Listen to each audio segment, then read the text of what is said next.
হয়েছে?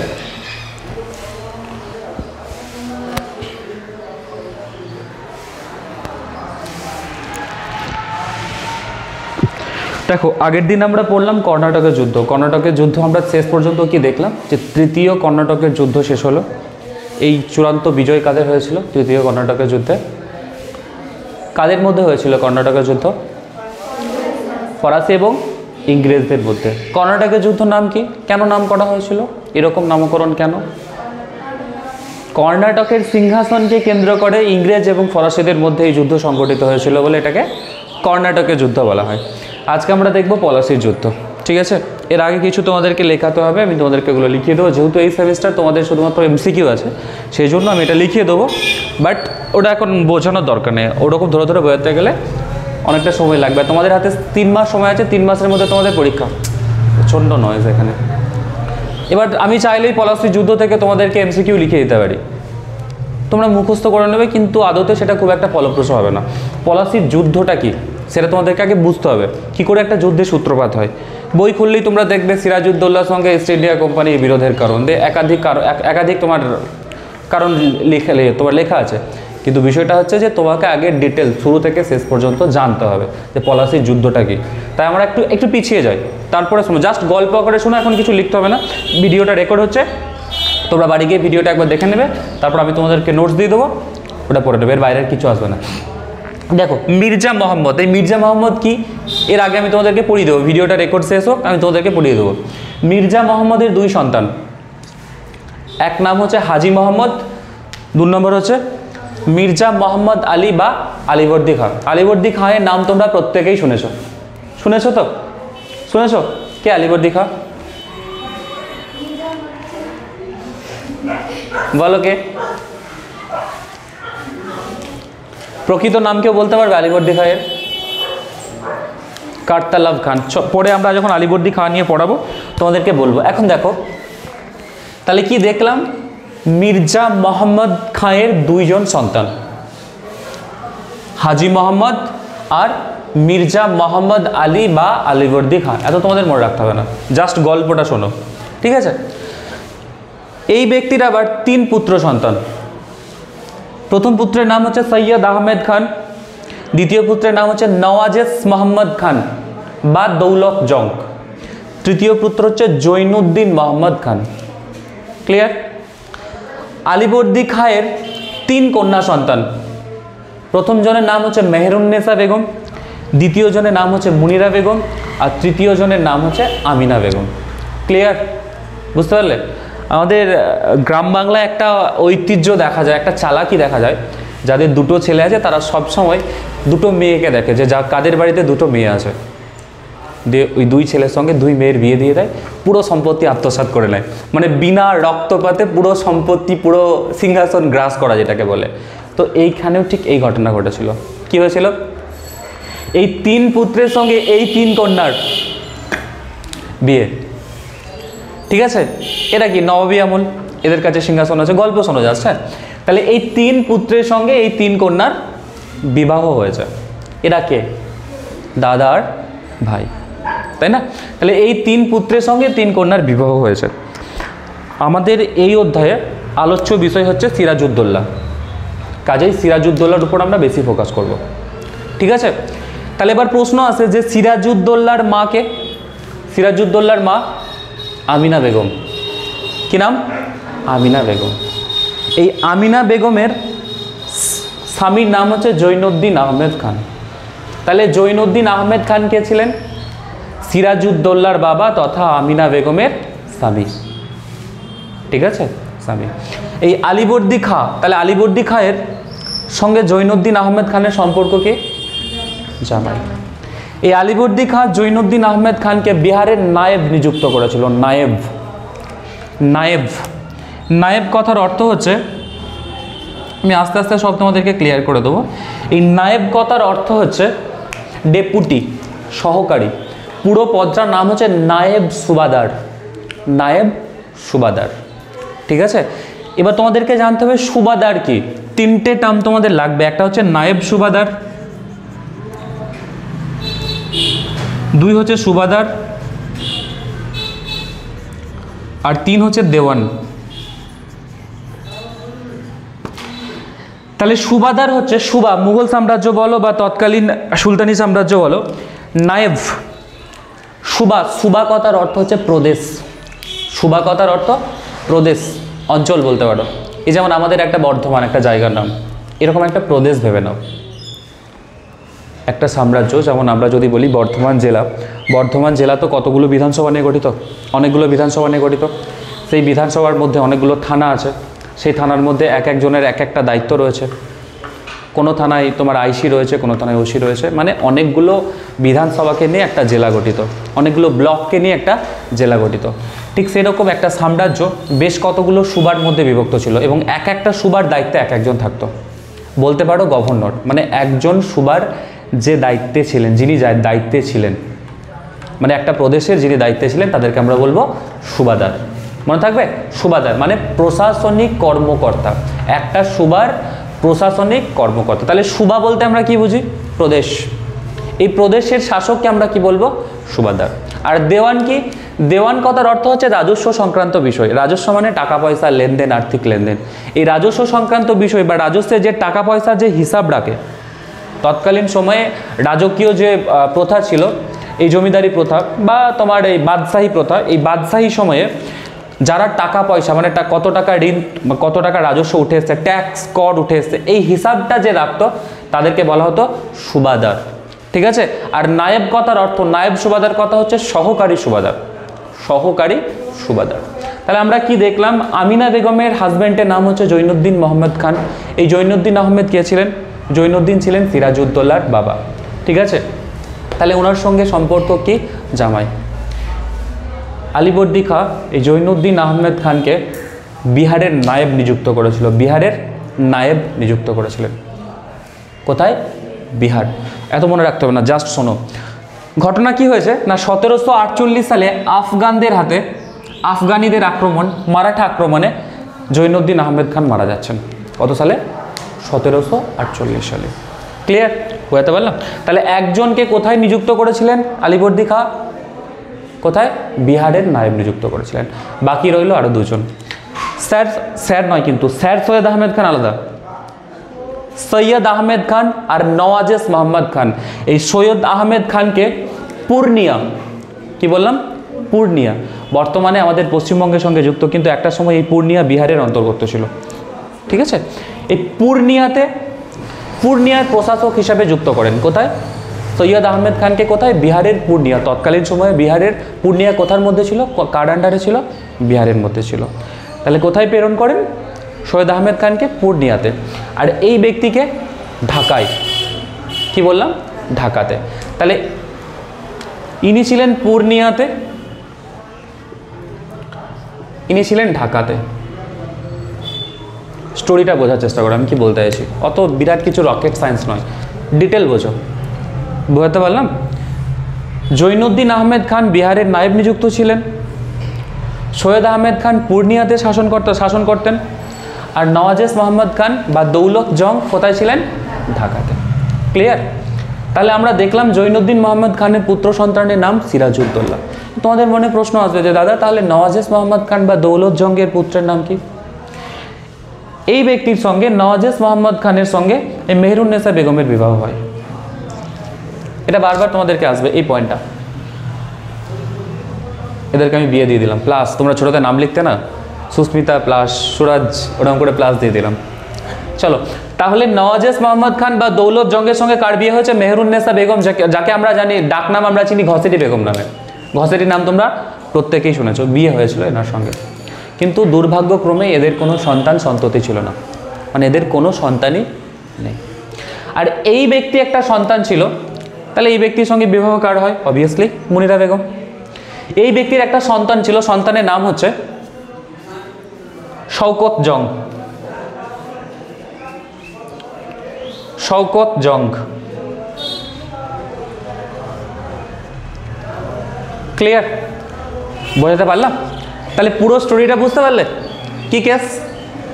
দুই ভাই বিয়ে দিয়ে পুরো সম্পত্তি আত্মসাৎ করলো। কার সঙ্গে কার বিয়ে হয়েছে? নওয়াজেশ মোহাম্মদের সঙ্গে মেহেরুন্নেসা বেগমের বিবাহ হয়েছে।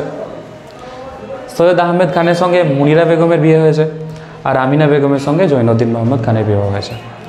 বুঝতে পারলাম? ক্লিয়ার? ঘটনা কি ঘটলো? 1748 সালে আফগানদের হাতে, মানে মারাঠাদের হাতে জৈনুদ্দিন আহমদ খানের মৃত্যু হলো মারাঠা আক্রমণে। কেন, কী জন্য, কিসের, কী পরিপ্রেক্ষিতে, এটা আমরা পরে আসছি। ক্লিয়ার? কি ঘটলো? আলীবর্দী তার জীবদ্দশায়, মানে যখন বেঁচে ছিলেন, তখন সিরাজউদ্দৌলাকে তার সিংহাসনের উত্তরাধিকারী মনোনীত করলেন। মানে বললেন, আমার অবর্তমানে, আমার অনুপস্থিতিতে এই সাম্রাজ্যের দায়িত্বে থাকবেন আমার নাতি সিরাজউদ্দৌলা। তোমাদের মনে প্রশ্ন আসতে পারে যে দাদা, শওকত জংও তো নাতি, তাহলে সিরাজউদ্দৌলাকেই কেন? আলীবর্দী খাঁ একজন বিচক্ষণ যোদ্ধা ছিলেন, একজন রাজনৈতিক, মানে বিচক্ষণ রাজনীতিবিদ। তিনি হয়তো সিরাজউদ্দৌলার কাছে মানে অন্যান্য হয়তো যে গুণটা পেয়েছিলেন সেটা শওকত জংয়ের মধ্যে পায়নি। একটা প্রশাসন পরিচালনার জন্য যে নৈতিক গুণাবলী প্রয়োজন, যে যুদ্ধ কৌশলী প্রয়োজন, যে সমর কৌশলী প্রয়োজন, সেটা হয়তো শওকত জংয়ের মধ্যে পায়নি, সেটা সিরাজউদ্দৌলার মধ্যে পেয়েছিলেন। সেই জন্য সিরাজউদ্দৌলাকে সিংহাসনের উত্তরাধিকারী মনোনীত করলেন। কে করলেন? আলীবর্দী।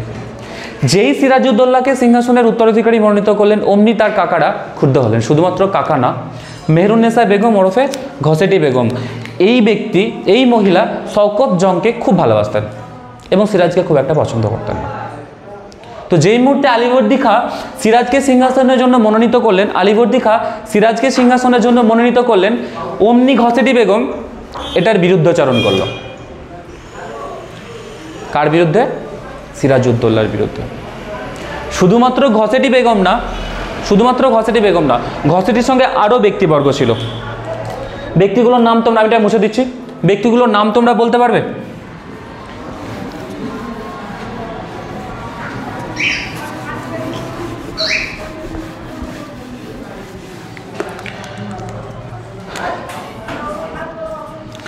এক নম্বর হচ্ছে ঘসেটি বেগম। এই ঘসেটির দেওয়ান রাজবল্লভ,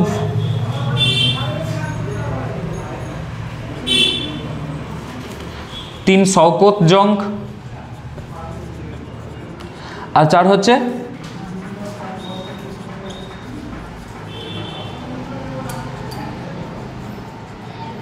ইস্ট ইন্ডিয়া কোম্পানি। তাহলে ঘটনা কি হলো? সিরাজউদ্দৌলাকে যখন সিংহাসনের উত্তরাধিকার মনোনীত করলেন, সেই মুহূর্তে তার বিরুদ্ধে একটা ষড়যন্ত্র করলো। ষড়যন্ত্র কে করলেন? নট অনলি ঘসেটি বেগম, ঘসেটি বেগমের সঙ্গে ছিলেন রাজবল্লভ। রাজবল্লভটাকে ঘসেটি বেগমের নিজস্ব দেওয়ান। দেওয়ানের অর্থ আমি তোমাদেরকে এক্ষুনি বললাম। দেওয়ান হচ্ছে যে রাজস্ব বিভাগের হিসাব রক্ষক। রাজস্ব বিভাগের হিসাব যিনি রাখেন তাদেরকে বলা হয় দেওয়ান। বোঝাতে পারলাম? ওকে। তাহলে ঘসেটি বেগম, রাজবল্লভ, শওকত জং আর ইস্ট ইন্ডিয়া কোম্পানি, তারা ষড়যন্ত্র শুরু করলো। এই ষড়যন্ত্র থাকার সত্ত্বেও 1756 সালের 10ই এপ্রিল 1756 সালের 10 এপ্রিল সিরাজউদ্দৌলা 22 বছর বয়সে বাংলা, বিহার এবং উড়িষ্যার নবাব হলেন, মানে সিংহাসনে বসলেন। কোথায়? তাহলে তৎকালীন সময়ে বাংলা বলতে শুধুমাত্র নট অনলি বেঙ্গল, বাংলা, বিহার, উড়িষ্যা, এই তিনটেকে নিয়ে, তিনটে রাজ্যকে নিয়ে বা তিনটে প্রদেশকে নিয়ে বাংলা গঠিত ছিল, যেটাকে বলা হতো সুবা বাংলা। কি বললাম? তাহলে এরপর থেকে আমি যদি তোমাদেরকে বলি সুবা বাংলা মানে কি, তোমরা বলবে বাংলা, বিহার এবং উড়িষ্যাকে নিয়ে যে রাজ্য গঠিত হয়েছিল তাকে সুবা বাংলা। তাহলে সিরাজউদ্দৌলা শুধুমাত্র কলকাতা কেন্দ্রিক বাংলার নবাব নন, তিনি বাংলা, বিহার এবং উড়িষ্যার নবাব। কত সালে সিংহাসনে বসলেন? 1756 সালের 10ই এপ্রিল সিরাজউদ্দৌলা সিংহাসনে বসলেন। কে সিরাজউদ্দৌলাকে সিংহাসনের জন্য মনোনীত করলেন? আলীবর্দী খাঁ।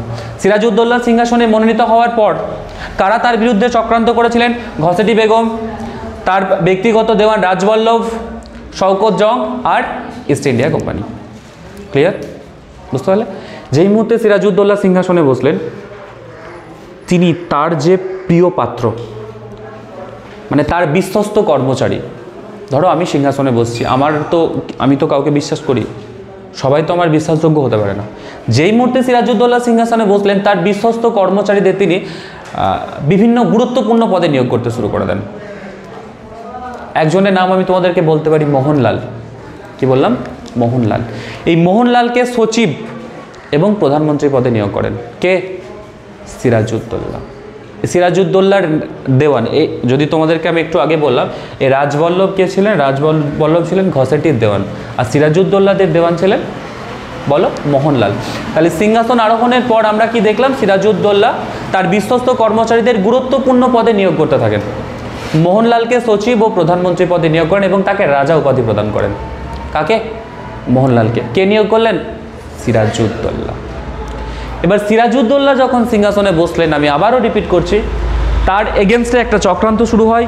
এই চক্রান্তের কর্ণধার কে ছিলেন? অবভিয়াসলি ঘসেটি বেগম। তার সঙ্গে যুক্ত কে হয়েছিলেন? এই চারজন ব্যক্তিবর্গ। বুঝতে পারলে তোমরা? বোর্ডটা মুছে দিচ্ছি।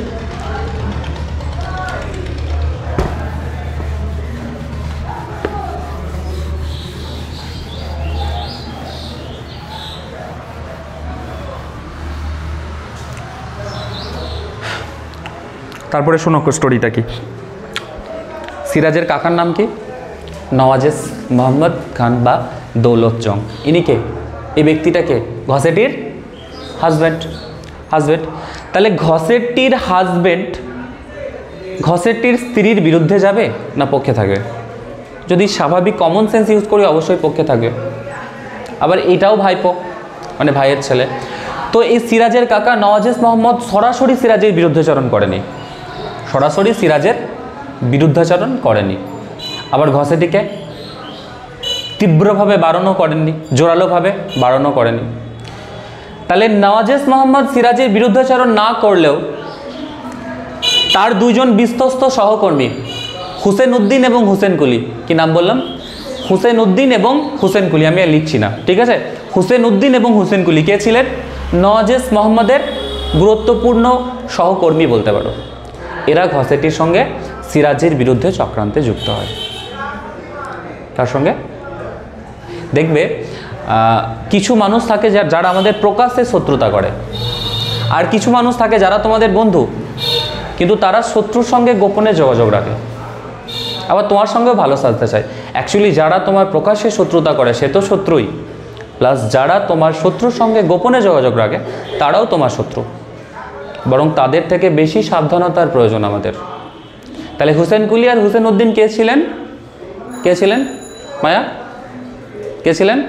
নওয়াজেস মোহাম্মদ বা দৌলত জংকের বিশ্বস্ত কর্মচারী। ক্লিয়ার বিদিশা? বুঝতে পারছো? তো তিনিও কাদের সঙ্গে যোগ দিলেন? এই ঘসেটিদের যে গ্রুপ ছিল সেই গ্রুপের সঙ্গে যোগ দিলেন। আচ্ছা, এত কিছু, এত কার্যকলাপ কিসের জন্য? এত ষড়যন্ত্র, এত চক্রান্ত কিসের জন্য? একটাই অভিসন্ধি, যে সিরাজউদ্দৌলাকে সিংহাসনে বসানো উচিত নয়। ঘসেটির দাবি কি? ঘসেটির দাবি হচ্ছে শওকত জংকে সিংহাসনের উত্তরাধিকার মনোনীত করা যুক্তিসঙ্গত, এবং তিনি সিংহাসনের জন্য দাবিদার according to Ghaseti Begum. Clear? এবং তা বাস্তবায়নের জন্য তার প্রভাব, প্রতিপত্তি, সম্পত্তি সব কিছুই কাজে লাগাতে শুরু করে। কি বাস্তবায়নের জন্য? শওকত জংকে সিংহাসনে বসানোর জন্য। কি কাজে লাগায়? তার যে প্রভাব আছে, তার যে প্রতিপত্তি আছে, তার যে সম্পত্তি আছে, এই সব কিছুই সিরাজের বিরুদ্ধে শওকত জংয়ের পক্ষে কাজে লাগাতে শুরু করে দেয়। যখন দেখবে কোনো আন্দোলন চলছে, এই যে টিচার্সদের আন্দোলন চলছে বা যে কোনো প্রকার আন্দোলন, আমরা দেখেছি কৃষক বিদ্রোহ হয়েছে, কৃষকদের আন্দোলন কৃষি বিল পাস করার পর, যদি তাদের কাছে খাবার না থাকে তাহলে তারা আন্দোলন করতে পারবে? যদি দীর্ঘদিন তারা খেতে না পায়, তাদের কাছে প্রয়োজনীয় জল না থাকে, নিত্য প্রয়োজনীয় ঔষধি না থাকে, তাহলে তারা কি আন্দোলন করতে পারবে? তাদের কাছে যদি আর্থিক বল মজবুত না হয় তারা কি আন্দোলন করতে পারবে? তাহলে একটা আন্দোলনকে সমূলে ধ্বংস করার জন্য প্রথম এবং প্রধান পদক্ষেপ হচ্ছে তাদেরকে আর্থিক দিক থেকে দুর্বল করে দেওয়া। তো সিরাজউদ্দৌলা দেখলো যে ঘসেটি আমার বিরুদ্ধে তার সম্পত্তিকে কাজে লাগাচ্ছে, সঙ্গে সঙ্গে সিরাজউদ্দৌলা তার সমস্ত সম্পত্তি বাজেয়াপ্ত করলেন। তৎকালীন সময়ে সেই সম্পত্তির মূল্য ছিল 1.5 কোটি টাকা। আজকের সময় 1.5 কোটি টাকা কিছু না হলেও তৎকালীন সময় 1.5 কোটি টাকা অনেক একটা বিপুল অর্থ। তাহলে ঘসেটির 1.5 কোটি টাকা সিরাজ বাজেয়াপ্ত করে দিল, মানে বাতিল করে দিল। কেন? নিজের দখলে নিয়ে নিল। কেন? কারণ ওই অর্থকে কাজে লাগিয়ে সিরাজের বিরুদ্ধে চক্রান্ত করছিল কে? ঘসেটি বেগম। শুধুমাত্র তাই নয়, ঘসেটিকে মুর্শিদাবাদের যে মতিঝিল আছে ওই মতিঝিলের প্রাসাদ থেকে বের করে ঢাকার জাজিরা বলে একটা প্রাসাদ আছে, ঢাকার জাজিরা প্রাসাদে প্রেরণ করলেন। তাহলে সিরাজউদ্দৌলা কি পদক্ষেপ নিলেন? সিরাজউদ্দৌলা কী কী পদক্ষেপ নিলেন বলো? সম্পত্তি বাজেয়াপ্ত করলেন। তৎকালীন সম্পত্তির মূল্য কত? 1.5 কোটি টাকা। শুধুমাত্র তাই নয়, তাকে মতিঝিলের প্রাসাদ থেকে বের করে ঢাকার জাজিরা প্রাসাদে প্রেরণ করলেন। এবার আসছে মির্জাপুরের কথা। আমরা ইতিহাসে জানি যে মির্জাপুর শুধুমাত্র সিরাজউদ্দৌলার সঙ্গেই বেইমানি করেছে, কিন্তু বিষয়টা সেটা না। ইতিহাসে অনেকটাই ঢাকা পড়ে আছে। মির্জাপুর এর আগে থেকেই মির্জাপুর, মানে এর আগে থেকেই বিশ্বাসঘাতকতার সঙ্গে যুক্ত। মির্জাপুর কে ছিলেন? প্রশ্ন আছে মির্জাপুর কে? মির্জাপুর ছিলেন আলীবর্দী খাঁয়ের ফৌজদার। কি বললাম? সুবাদার বলতে পারো। আলীবর্দী খাঁয়ের ফৌজদার মানে একজন সেনা অফিসার বলতে পারো, সেনাদের দায়িত্বে থাকে। আলীবর্দী খাঁয়ের ফৌজদার। এছাড়াও তার আরও একটা সম্পর্ক আছে। আলীবর্দী খাঁয়ের একটা সৎ বোন ছিল। সৎ বোনের নাম হচ্ছে শাহবানু। কি বললাম? শাহবানু। এত মনে রাখতে হবে না, হ্যাঁ, যেটুকু মনে রাখতে হবে আমি তোমাদেরকে বলে দেবো। এটা স্টোরিগুলো জাস্ট শোনো। শাহবানু, সহদরা মানে হচ্ছে বোন। এই শাহবানুর সঙ্গে বিবাহ করে আলীবর্দীর সঙ্গে বৈবাহিক সম্পর্ক স্থাপন করেন। শুধুমাত্র তাই নয়, এর চারিত্রিক দুর্বলতাও ছিল, মানে চরিত্রগত সমস্যাও ছিল। মুন্নি বেগম নামে এক নর্তকী, মুন্নি বেগম, গানটা শুনেছো? মুন্নি বেগম, হ্যাঁ তা তো শুনবেই। মুন্নি বেগম নয়, মুন্নি, তারপরে চলো ছাড়ো। মুন্নি বেগম নামে এক নর্তকী মানে যে নাচ করেন, এই মুন্নি বেগমকেও বিয়ে করছেন। তাহলে শাহবানুকে, শাহবানু হচ্ছে আলীবর্দীর সৎ বোন, সহদরা, আর মুন্নি বেগম একজন নর্তকী, একেও বিয়ে করছে। তার মানে তার চারিত্রিক সমস্যাও ছিল। শুধুমাত্র তাই নয়, যখন তোমাদেরকে প্রশ্ন আসতে পারে যে সব থেকে বেশি মারাঠা আক্রমণ কার সময়ে হয়, উত্তর হচ্ছে আলীবর্দী খাঁয়ের আমলে, বর্গী আক্রমণ যেটাকে বলে। তো সব থেকে বেশি বর্গী আক্রমণ হয়েছিল আলীবর্দী খাঁয়ের আমলে। তৎকালীন সময়ে ফৌজদার কে ছিলেন? আলীবর্দীর ফৌজদারকে মির্জাপুর। যখন মারাঠারা আলীবর্দী খাঁয়ের উপর আক্রমণ করে, তখন অ্যাজ এ ফৌজদার একজন সেনা অফিসার হিসেবে তুমি তোমার সাম্রাজ্যকে রক্ষার জন্য নবাবের পাশে থাকবে, কিন্তু সেটা না করে সেই সুযোগকে কাজে লাগিয়ে বিশ্বাসঘাতক মির্জাফর আলীবর্দী খাঁকে সরিয়ে তাকে সিংহাসনচ্যুত করে নিজে সেই ক্ষমতা দখল করতে চেয়েছিলেন। তাহলে এটা ছিল তার প্রথম বিশ্বাসঘাতকতা। তাহলে মির্জাফর প্রথম কার সঙ্গে বিশ্বাসঘাতকতা করে? অবশ্যই সিরাজউদ্দৌলার আগে আলীবর্দী খাঁয়ের। আলীবর্দীকে সিরাজউদ্দৌলার দাদু। ঠিক আছে, এই বিশ্বাসঘাতকতার জন্য আলীবর্দী খাঁ তাকে পদচ্যুত করেন। বোঝাতে পারলাম? একটা মানুষ যখন ভুল করে, পৃথিবীর সব থেকে সহজ সমাধান কি জানো? ক্ষমা। হয় ক্ষমা চেয়ে না, না হয় ক্ষমা করে দাও। এর থেকে সহজ সমাধান আর কিছু নেই। কিন্তু যখন একজন মানুষ বারবার ভুল করছে, সেই ভুলটা ক্ষমা করা উচিত নয়। ভুল ক্ষমা করা যায়, কিন্তু অভ্যাস ক্ষমা করা উচিত নয়। একই ভুল যখন বারবার হয়ে যায়, তখন সেটার ভুল থাকে না, সেটা অভ্যাসে পরিণত হয়। কাজেই মানুষের ভুল ক্ষমা করো, কিন্তু অভ্যাস ক্ষমা করতে নেই। এই যে চারিত্রিক সমস্যার কথা সিরাজউদ্দৌলা জানতেন, তার দাদুর সঙ্গে বিশ্বাসঘাতকতা হয়েছে সেটাও সিরাজউদ্দৌলা জানতেন। তৎসত্ত্বেও মির্জাফরকে সিরাজউদ্দৌলা মীর বক্সি অর্থাৎ প্রধান সেনাপতির পদে নিয়োগ করেন। তাহলে প্রধান সেনাপতির নাম কি? মির্জাফর। মির্জাফর পদটার নাম কি? মীর বক্সি। মীর বক্সি কিন্তু একটা পদের নাম, মনে থাকবে। মীর বক্সি একটা পদের নাম। মীর বক্সি মানে হচ্ছে প্রধান সেনাপতি। এই প্রধান সেনাপতি পদে নিয়োগ করছেন কাকে? সিরাজউদ্দৌলা প্রধান সেনাপতি পদে নিয়োগ করছেন কাকে? মির্জাফরকে। তাহলে চারিত্রিক সমস্যার কথা জানা সত্ত্বেও, তার বিশ্বাসঘাতকতা জানা সত্ত্বেও সিরাজউদ্দৌলা তাকে মীর বক্সি অর্থাৎ প্রধান সেনাপতির পদে নিয়োগ করলেন। তৎসত্ত্বেও অকৃতজ্ঞ, বেঈমান, ঘৃণ চক্রান্তের নায়ক সিরাজের বিরুদ্ধে শওকত জঙ্গের পক্ষে প্রাথমিকভাবে এবং পরে ইস্ট ইন্ডিয়া কোম্পানির সঙ্গে ষড়যন্ত্রে লিপ্ত হন। বুঝতে পারলাম? বুঝলে বিষয়টা? না বুঝলে না? বেশ, তাহলে সিরাজের কাছে কি খবর আসবে?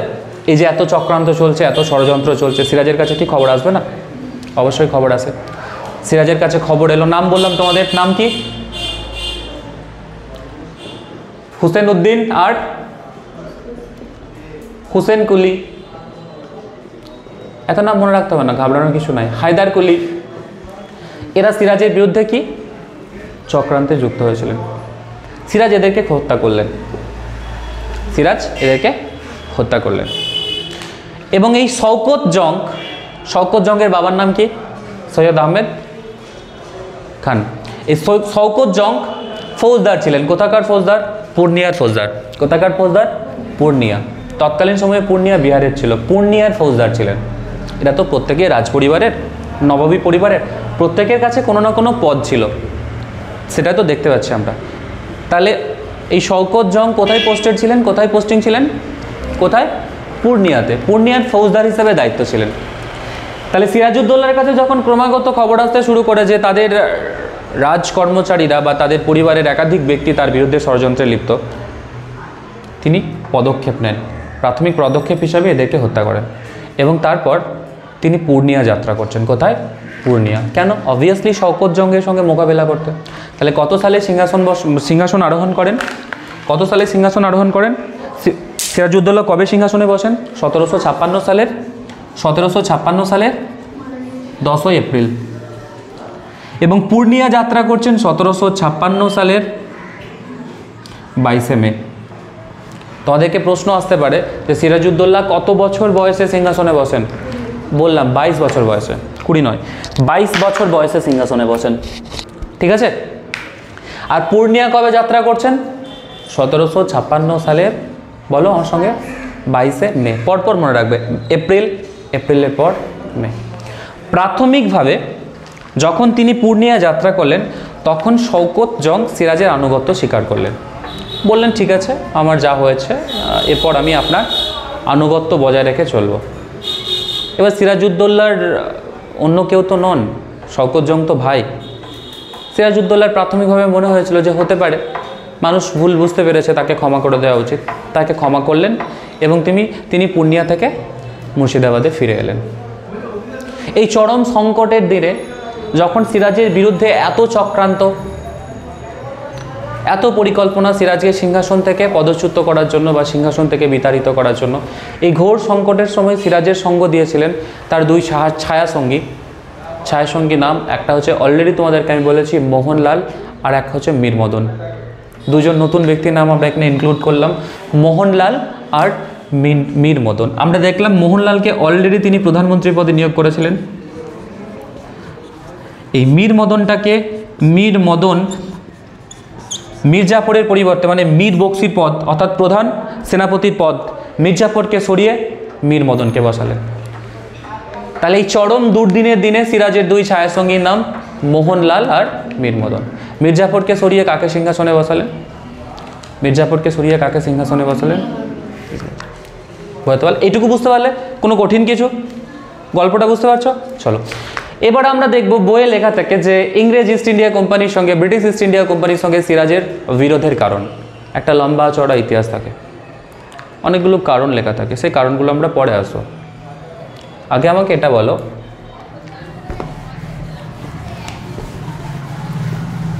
হঠাৎ করে কি তোমার সঙ্গে আমার বিরোধ বাঁধতে পারে? পসিবল কি? এই আজকে যেটা আমি তোমাদেরকে এখানে পড়াচ্ছি, আজকে যে ঘটনা চলছে, এটা হচ্ছে পরিস্থিতি। কি বললাম? এটা হচ্ছে পরিস্থিতি একদিনে তৈরি হয় না। পরিস্থিতি হলো প্রেক্ষাপটের দীর্ঘকালীন ফলশ্রুতি। এই প্রেক্ষাপটের অভ্যন্তরে আবেগ থাকতে পারে, উন্মাদনা থাকতে পারে, ক্ষোভ থাকতে পারে, ভয় থাকতে পারে, ভালোবাসা থাকতে পারে, চেতনা থাকতে পারে, বাসনা থাকতে পারে, অনেক কিছু থাকতে পারে। সেগুলো যখন জমতে একটা বিস্ফোরিত হয়ে যায়, যখন ধৈর্যের বাঁধ ভেঙে যায়, তখন প্রেক্ষাপট বিস্ফোরিত হয়ে পরিস্থিতিতে আগমন করে। মানে তোমার সঙ্গে কোনো একটা বন্ধুর ধরো সম্পর্কের অবনতি ঘটেছে, এটা একদিনে নয় বা একটা কারণের জন্য নয়। হতে পারে অনেক বড় বড় কারণে তুমি তাকে ক্ষমা করে দিয়েছো, কিন্তু একটা ছোট্ট কারণে তার সঙ্গে ঝগড়া করে নিয়েছো। হয়তো তোমার পেছনে কন্টিনিউয়াসলি সে তোমার বিরুদ্ধে কথা বলছে, তুমি সব জেনেও তার সাথে সম্পর্ক রাখছো। ফলে তার জন্য তোমার মনের মধ্যে একটা তো ঘৃণা জমেছে, একটা তো ক্ষোভ জমেছে, তাই না? তারপরেও তুমি তার সাথে সম্পর্ক রেখেছো যে ঠিক আছে, একবার ভুল করেছে, দুবার করেছে, তৃতীয়বারও ক্ষমা করলে। হয়তো সে তোমার পাশে বসে পড়তে এসছে, এখানে সে তোমার পাশে বসে আছে, দিয়ে ধরো ও পেনটা লিখছে আর কি, ইচ্ছাকৃত তোমাকে খোঁচা মারনি, লিখতে তুমি তার দিকে সরে গেছো, একটু দাগ পড়ে গেছে, তুই আমাকে দাগ দিলি কেন, ঠাস করে একটা চড় মারলে। কিন্তু অ্যাকচুয়ালি এটা কি? এটা পরিস্থিতি, এটা প্রত্যক্ষ কারণ, কিন্তু এটাই একমাত্র কারণ নয়। কারণগুলো তোমার মধ্যে জমা ছিল, ক্ষোভগুলো তোমার মধ্যে পুঞ্জীভূত ছিল।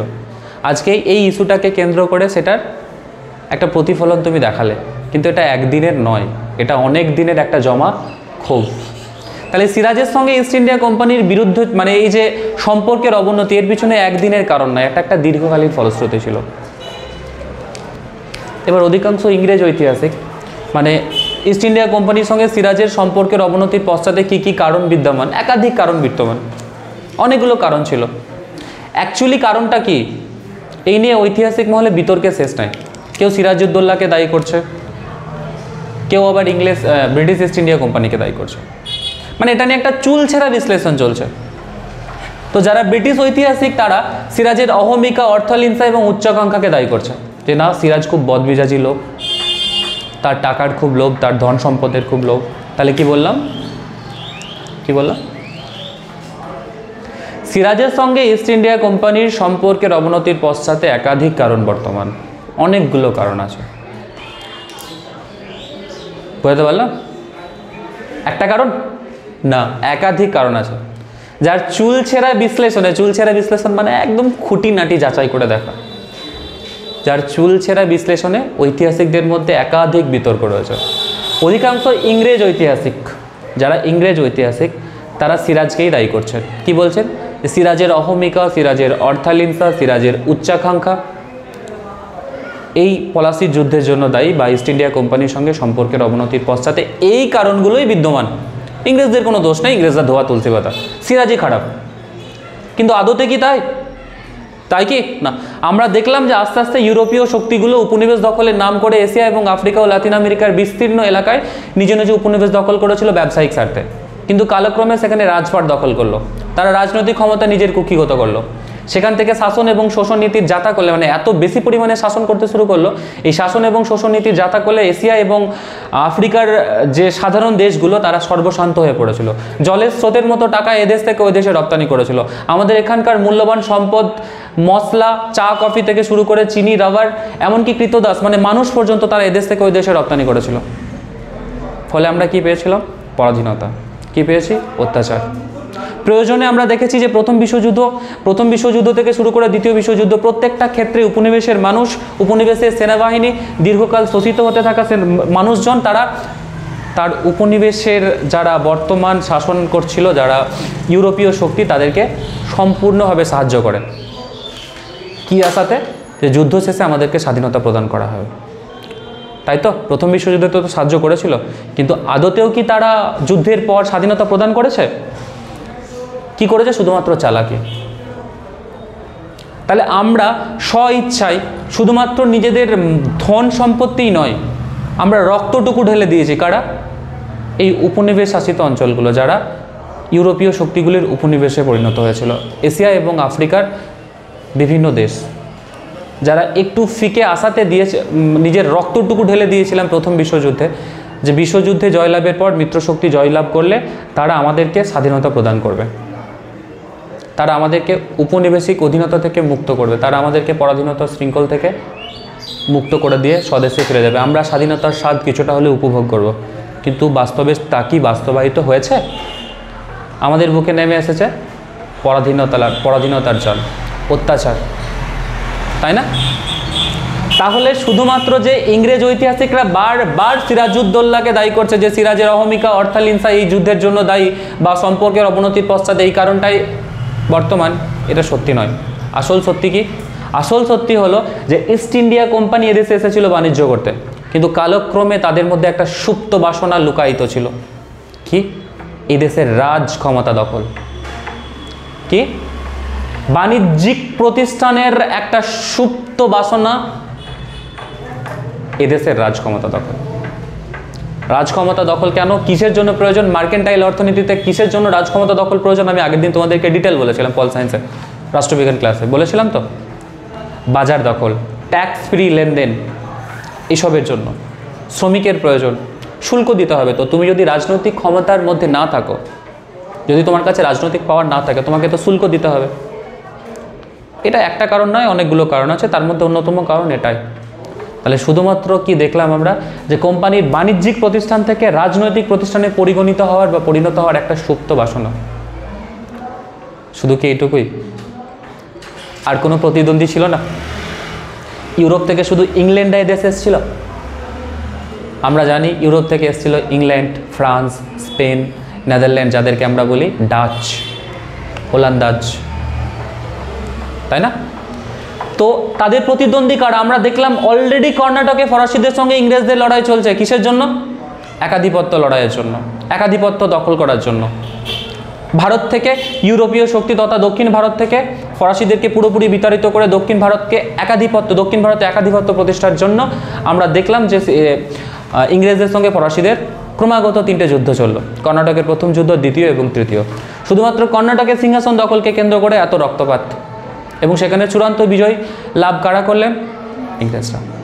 এখানেও বাংলার বুকেও তারা নতুন করে স্বপ্ন দেখতে শুরু করলেন যে এখানে যারা আমাদের প্রতিদ্বন্দ্বী রয়েছে তাদেরকে পুরোপুরিভাবে বিতাড়িত না করলে এখানে আমরা রাজনৈতিকভাবে একাধিপত্য প্রতিষ্ঠা করতে পারবো না, আমাদের শাসন কায়েম হবে না। তাহলে দুটো গুরুত্বপূর্ণ কারণ নাম্বার 1 হচ্ছে যে তারা একটা বাণিজ্যিক প্রতিষ্ঠান থেকে রাজনৈতিক প্রতিষ্ঠানে পরিণত করার চেষ্টা করেছিল তাদের সংগঠনকে, তাদের কোম্পানিকে। আর দ্বিতীয়ত তাদের প্রতিদ্বন্দ্বী যে সমস্ত দেশগুলি ছিল তাদেরকে সম্পূর্ণরূপে বিতাড়িত করে একাধিপত্য প্রতিষ্ঠার চেষ্টায় সজাগ হয়েছিল। বুঝতে পারলাম? এই যে তাদের বাসনা, এই চেতনা, সুপ্ত চেতনা, এটা বাস্তবায়িত কখন হবে? যখন তোমার প্রতিদ্বন্দ্বী থাকবে না। তাহলে এই আভ্যন্তরীণ বাসনা বাস্তবায়নের দিকে প্রথম এবং প্রধান শত্রু হিসাবে, পথের কাঁটা হিসাবে সজাগ প্রহরীর মতো দণ্ডায়মান ছিলেন সিরাজউদ্দৌলা। তাই সিরাজউদ্দৌলাকে পরাস্ত করতে, ধরাশয়ী করতে ইস্ট ইন্ডিয়া কোম্পানি মরিয়া হয়ে পড়েছিল।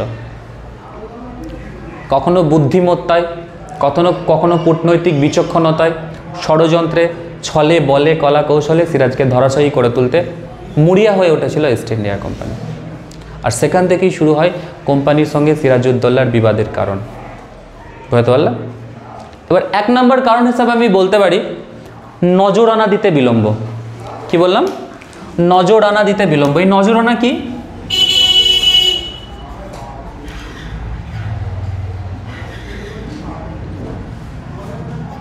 নজরানা কি? নজরানা মানে জানো? নজরানা মানে? জামিলা তো জানবে, বলো। নজরানা হচ্ছে যে উপর ঢোকন, মানে গিফট। ধরো তুমি কোনো মন্দিরে গেলে বা মসজিদে গেলে একটা নজরানা দিতে হয়, যেটাকে দান বলি আমরা। অ্যাকচুয়ালি দান নয়, নজরানা হচ্ছে ঈশ্বরের নামে কোনো কিছু উৎসর্গ করা বা কোনো মহান ব্যক্তির উদ্দেশ্যে কোনো কিছু উৎসর্গ করা, সেটাকে বলে নজরানা, দান নয়। সেই মহান ব্যক্তি মনে করে এটা আমার অধিকার, আর ভক্তকুল মনে করে এটা আমার কর্তব্য, এটা নামই নজরানা। সেই যুগের মুঘল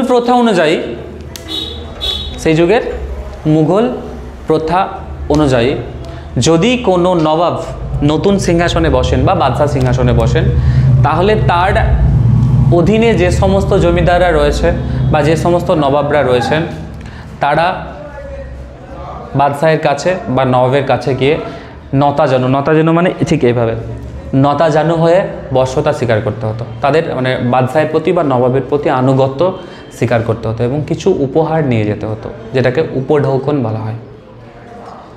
তো সেই যুগের মুঘল প্রথা অনুযায়ী যখন সিরাজউদ্দৌলা সিংহাসনে বসলেন, তখন ডাচ, ফরাসি এবং বাংলার জমিদাররা সহ যারা ইউরোপীয় শক্তি ছিল তারা সিরাজউদ্দৌলাকে নজরানা দিলেন, নবাবের প্রতি আনুগত্য প্রকাশ করলেন। কিন্তু যেহেতু ইংরেজরা ঘসেটি বেগমের সঙ্গে চক্রান্তে যুক্ত, তাদের মনের মধ্যে এখনও আশা সঞ্চারিত যে তারা শওকত জংকে সিংহাসনে বসবেন। যেহেতু ইস্ট ইন্ডিয়া কোম্পানি এদের সঙ্গে চক্রান্তে যুক্ত, যেহেতু ইস্ট ইন্ডিয়া কোম্পানি এদের সঙ্গে ষড়যন্ত্রে লিপ্ত, তাদের মধ্যে তো একটা বাসনা রয়েছে যে আমার পছন্দাধীন ব্যক্তি যদি নবাব হন তাহলে আমি তো কিছু না কিছু বেনিফিটস পাবোই, আমাকে তো পাল্টা কিছু দেবে, আমি ট্যাক্স দেবো না। এই জন্য নজরানা দিতে যায়নি। সিরাজউদ্দৌলা ক্ষুব্ধ হয়। কিন্তু যখন শেষমেশ চক্রান্ত ব্যর্থ হয়, কিসের চক্রান্ত? শওকত জংকে সিংহাসনে বসানোর চক্রান্ত, সিরাজউদ্দৌলাকে সিংহাসন থেকে বিতাড়িত করার চক্রান্ত যখন ব্যর্থ হয়, তড়িঘড়ি ইস্ট ইন্ডিয়া কোম্পানি সিরাজকে নজরানা প্রদান করেন এবং গিয়ে বলেন, জাহাপনা আমরা অসুস্থ ছিলাম সেই জন্যই আসতে পারিনি। অসুস্থতার অভিযোগ খাড়া করেন, যেটা সিরাজের কাছে ফিকে মনে হয়, কারণ সিরাজ অলরেডি অবগত যে তার বিরুদ্ধে চক্রান্ত চলছে। তাহলে কেসটা কি হলো? নজরানা দিতে আসেননি। এটা একটা অধ্যত্বের বহিঃপ্রকাশ। ঠিক আছে? 2 নম্বর পয়েন্ট হিসাবে আমি বলতে পারি দুর্গ নির্মাণ। কি? দুর্গ নির্মাণ।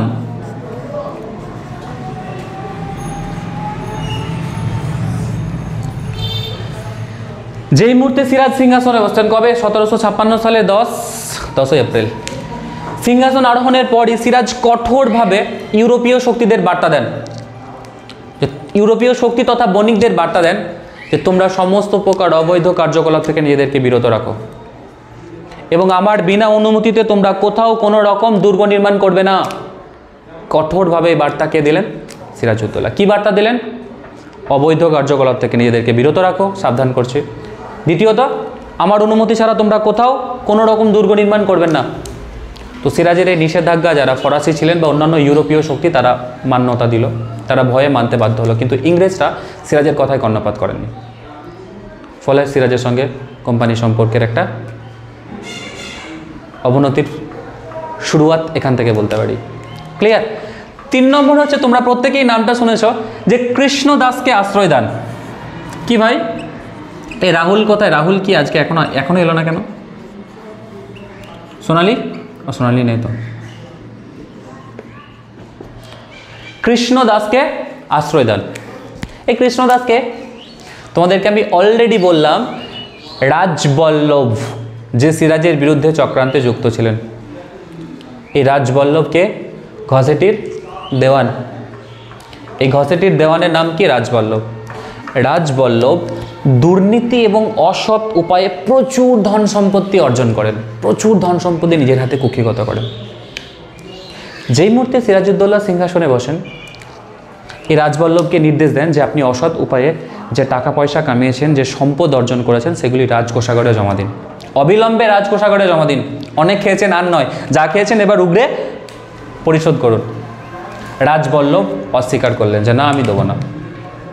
উপেক্ষা করলেন নবাবের কথা, নবাবের নির্দেশ উপেক্ষা করলেন। যেই মুহূর্তে নবাবের নির্দেশ উপেক্ষিত হলো, নবাব অপেক্ষা না করে সঙ্গে সঙ্গে তাকে গ্রেপ্তার করলেন। কি নাম? কাকে গ্রেপ্তার করলেন? রাজবল্লভকে। যেই মুহূর্তে রাজবল্লভকে গ্রেপ্তার করা হলো, সঙ্গে সঙ্গে রাজবল্লভের ছেলে কৃষ্ণদাস, কি নাম? কৃষ্ণদাস ছুটে গেলেন ইংরেজ কর্তৃপক্ষের কাছে কলকাতায়। বললেন হুজুর আমাকে বাঁচান। ইংরেজরা দেখলো এটা একটা সুযোগ। এদের কাজটাই কি? ভারতীয়দের দুর্বলতার সুযোগে, ভারতীয়দের দ্বন্দ্বের সুযোগে মাথা চড়া দিয়ে সিংহাসন দখল করা। আমরা তো কর্ণাটকে অলরেডি দেখেছি, তাই না? কর্ণাটকের শুরুয়াত হয়েছিল চাঁদা সাহেব আর দোস্ত আলী বা আনোয়ারউদ্দিনের মধ্যে, কিন্তু সেখানে কার্যত জয়লাভ কারা করলো? ইংরেজরা। তুমি ঝগড়া করে তাদেরকে মাথা গলানোর সুযোগ করে দিচ্ছ, তারা এসে মাথা গলাচ্ছে এবং শেষমেশ নিজেদের মধ্যে মারপিট হলো। আমরা দেখলাম সালাবাত জং সিংহাসনে বসলেন, আমরা দেখলাম মুজাফর জং নিহত হলেন, আমরা দেখলাম নাসির জং নিহত হলেন। শেষমেশ রাজক্ষমতা কাদের কাছে গেল? ইংরেজদের কাছে। তাহলে ইংরেজরা কি দেখলো? এটা একটা সুবর্ণ সুযোগ, চলো এখান থেকে একটা ফায়দা তোলা যাক। কৃষ্ণদাসকে আশ্রয় দিল। নবাব সঙ্গে সঙ্গে দূত পাঠালেন। এত বড় সাহস! আমি দুর্গ নির্মাণ করতে বারণ করলাম আর আমার মানে কি বলবো, রাজ পরিবারের সব থেকে দুর্নীতিগ্রস্ত লোক, তাকে আশ্রয় দিচ্ছে ইংরেজরা। এত বড় সাহস! আমার রাজ্যে এসে ব্যবসা বাণিজ্য করছে, আমার নির্দেশে চলছে, স্যার তার এত বড় স্পর্ধা। দূত পাঠালেন, কৃষ্ণদাসকে অবিলম্বে আমার হাতে তুলে দাও। ইংরেজরা নবাবের দূতকে অপমান করে সেখান থেকে তাড়িয়ে দিলেন। ধৈর্যের বাঁধ ভেঙে গেল। যেই মুহূর্তে ধৈর্যের বাঁধ ভাঙলেন, অমনি 1756 সালের 4 জুন সিরাজ ইংরেজদের কাসিম বাজার কুঠি আক্রমণ করে ফেললেন। এগুলো যদি আমি তোমাদেরকে এমসিকিউ লেখাই ডাইরেক্ট, তোমরা মনে রাখতে পারবে গল্প না জানলে। সেজন্য আমি তোমাদেরকে গল্প বোঝাচ্ছি। এমসিকিউ কিন্তু বেশি কঠিন। এমসিকিউ যদি তুমি স্টোরি না জানো, এমসিকিউ লেখাটা কঠিন। তাহলে সিরাজ ইংরেজদের কাসিম বাজার কুঠি দখল করলেন। ওকে, কত তারিখে? 1756 সালের 4 জুন।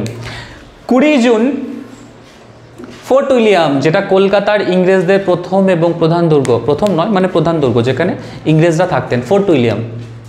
ঠিক আছে, এই ফোর্ট উইলিয়াম 20 জুন ইংরেজদের কাছে পদানত হন, মানে নবাবের কাছে পদানত হন। তাহলে 1956 সালের 4 জুন তিনি কাসিম বাজার কুঠি দখল করলেন এবং 1956 সালের 20 জুন ফোর্ট উইলিয়াম দখল করলেন। ক্লিয়ার? বোঝাতে পারলাম? বুঝলে? এবং নবাব কলকাতা দখল করলেন এবং এর নাম রাখলেন আলীনগর। কি বললাম? কলকাতা দখল করলেন, এর নাম রাখলেন আলীনগর। এই আলীনগর অর্থাৎ কলকাতার রক্ষণাবেক্ষণে দায়িত্ব দিলেন মানিকচাঁদ নামে একজন সিভিলিয়ানকে। মানিকচাঁদকে দায়িত্ব দিলেন এবং মুর্শিদাবাদে তিনি কলকাতা থেকে মুর্শিদাবাদে ফেরত এলেন।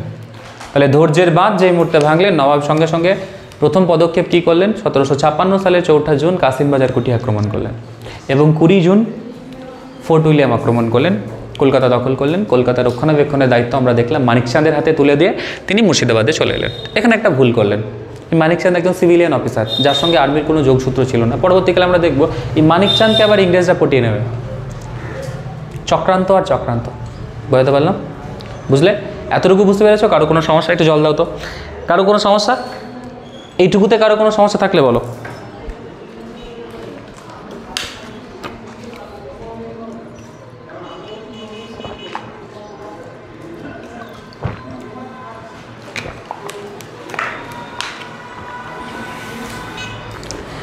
পরের পয়েন্ট আমরা বলতে পারি দস্তকের অপব্যবহার। আচ্ছা, এখানেই শেষ নয়, কিন্তু এখানেই কিন্তু শেষ নয়। এই যে মানিকচাঁদকে ওখানকার ক্ষমতা দিয়ে এলেন, আমি একটু গল্পটা বলেই নিই। তাহলে মানিকচাঁদকে কলকাতা রক্ষণাবেক্ষণের দায়িত্ব দিয়ে মুর্শিদাবাদে ফিরে এলেন। তার মানে নবাব কি কলকাতা পুরোপুরি দখল করে নিলেন? হ্যাঁ, করলেন প্রাথমিকভাবে কিছু দিনের জন্য। কিন্তু যেই মুহূর্তে তিনি কলকাতায় ফিরে এলেন, যেই মুহূর্তে তিনি কলকাতায় এই ফোর্ট উইলিয়াম দুর্গ আক্রমণ করলেন, এখানকার ইংরেজ গভর্নর ছিলেন উইলিয়াম ড্রেক। এরা কলকাতা থেকে ফলতায় পালিয়ে গেলেন। এখানকার কলকাতার ইংরেজ কর্তৃপক্ষের নাম কি? William Drake. যেই মুহূর্তে সিরাজ কাসিমবাজার কুঠি দখল করলেন, ফোর্ট উইলিয়াম দখল করলেন, কলকাতার ইংরেজ কর্তৃপক্ষরা ভয়ে ফলতায় চলে গেলেন বা কোনো একটা জায়গা, মানে এখান থেকে পালিয়ে গেলেন, পলায়ন করলেন। এই খবর মাদ্রাজ প্রেসিডেন্সির যারা ইংরেজ ছিল তাদের কাছে পৌঁছে গেল। মাদ্রাজ প্রেসিডেন্সি কারা? যারা অলরেডি কর্ণাটকের যুদ্ধে ফরাসিদেরকে হারিয়ে দিয়েছে। তাহলে তারা ফরাসিদেরকে হারিয়েছে, দেশীয় রাজাদের সঙ্গে একটা সম্পর্ক স্থাপন করেছে, তাদের মধ্যে একটা বিরাট রকমের উদ্দীপনা কাজ করছে, তাদের মধ্যে একটা অন্য মাত্রার জোশ সঞ্চারিত হয়েছে, একটা আবেগ, একটা উন্মাদনা কাজ করছে, একটা অপ্রতিরোধ্য মানসিকতা তৈরি হয়েছে যে আমরা এবার আস্তে আস্তে ভারতবর্ষের রাজভার দখল করতে পারি। কারণ দক্ষিণ ভারতে তারা একটা অপ্রতিরোধ্য শক্তিতে পরিণত হয়েছে। সেই দক্ষিণ ভারতের যারা মাদ্রাজ প্রেসিডেন্সি, আমি তোমাদেরকে বললাম যে হায়দ্রাবাদ, কর্ণাটক একটা সময়, মাদ্রাজ, তামিলনাড়ু একসাথেই ছিল, বলেছি তোমাদেরকে আমি। তাহলে এই মাদ্রাজ প্রেসিডেন্সির ইংরেজ সেনাপতির নাম কি? রবার্ট বলো, ক্লাইভ। আর কে ছিলেন? আয়ারকুট। আর অনেক সেনাপতির নাম তোমরা জানো। তো তাদের কাছে ক্ষমতাটা, তাদের কাছে এই বার্তাটা পৌঁছে গেল যে কলকাতার ইংরেজরা সিরাজের কাছে পরাজিত হয়েছে। ইস্ট ইন্ডিয়া কোম্পানি দায়িত্ব দিল মাদ্রাজ প্রেসিডেন্সি রবার্ট ক্লাইভ এবং অ্যাডমিরাল ওয়াটসনের উপর, যে যাও গিয়ে কলকাতা দখল করো। মাদ্রাজ থেকে তারা ফিরে এলেন কোথায়? কলকাতায়। মাদ্রাজ থেকে কলকাতার দিকে ধাবিত হলেন। সিরাজউদ্দৌলার কাছে খবর পৌঁছে গেল যে কলকাতা দখলের জন্য মাদ্রাজ প্রেসিডেন্সি থেকে ইংরেজরা আসছে।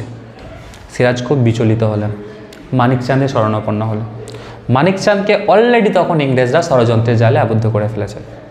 সিরাজ প্রতিরোধ গড়ে তোলার চেষ্টা করলেন, কিন্তু মানিকচাঁদ যুদ্ধক্ষেত্র থেকে পালিয়ে গেল।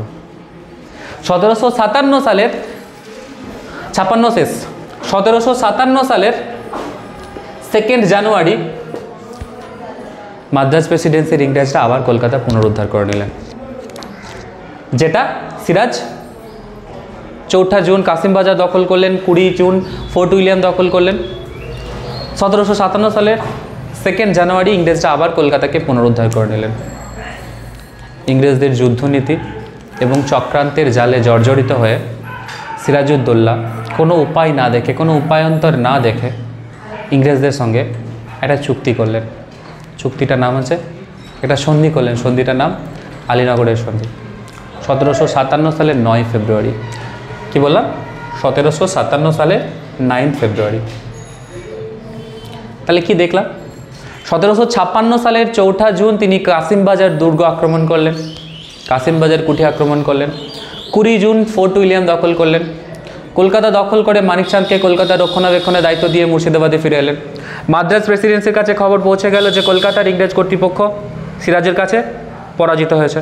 তাই ইস্ট ইন্ডিয়া কোম্পানি কাদের শরণাপন্ন হলেন? মাদ্রাজ প্রেসিডেন্সি রবার্ট ক্লাইভ এবং অ্যাডমিরাল ওয়াটসনের কাছে এই বার্তা পৌঁছে দিলেন যে অবিলম্বে বাংলা যাও এবং বাংলার রাজক্ষমতা, বাংলার যে হারানো ঋত গৌরব পুনরুদ্ধার করো। তারা ছুটে এলেন, মানিক চাঁদকে চক্রান্তের জালে বিদ্ধ করলেন, আবার নতুন করে কলকাতা দখল করে পুনরুদ্ধার করলেন 1757 সালে 2 জানুয়ারি। কোনো উপায় না দেখে ষড়যন্ত্রের জালে বিদ্ধ হয়ে ইংরেজদের যুদ্ধ নীতিতে বাধ্য হয়ে নবাব মাথা নত করলেন এবং তাদের সঙ্গে আলীনগরের সন্ধি স্বাক্ষর করলেন। তাহলে কলকাতার নাম আলীনগরকে রেখেছিলেন নবাব সিরাজউদ্দৌলা। আলীনগরের সন্ধি কাদের মধ্যে স্বাক্ষরিত হয়েছিল? রবার্ট ক্লাইভ তথা ইংরেজ এবং সিরাজউদ্দৌলার মধ্যে। কত সালে? 1757 সালের 9 ফেব্রুয়ারি আলীনগরের সন্ধি স্বাক্ষরিত হয়। এই সন্ধির ফলে কি হলো না, নবাব সিরাজউদ্দৌলা সিংহাসনের বসার পরই একটা কঠোর বার্তা দিয়েছিল যে সমস্ত প্রকার ইউরোপীয়দের উদ্দেশ্যে তার বার্তা ছিল, নবাবের বার্তা ছিল যে তোমরা সমস্ত প্রকার অবৈধ কার্যকলাপ থেকে বিরত থাকো। ট্যাক্স লাগবে, এখানে বাণিজ্য করতে হলে ট্যাক্স লাগবে। যেই সিরাজউদ্দৌলা সন্ধি করলেন, সঙ্গে সঙ্গে তারা সিরাজউদ্দৌলা সিংহাসনের আগে যেই রকম বাণিজ্যিক সুবিধা ভোগ করতেন ফারুক সিয়ার ফরমানের দ্বারা, মানে দস্তকের অপব্যবহার করে, ফারুক সিয়ার ফরমান মনে পড়ছে? দস্তক কি? বিনা শুল্কে বাণিজ্যের অধিকার, মানে শুল্ক না দিয়ে বাণিজ্য করতেন। সেই অধিকারটা আবার ফিরে পেলেন।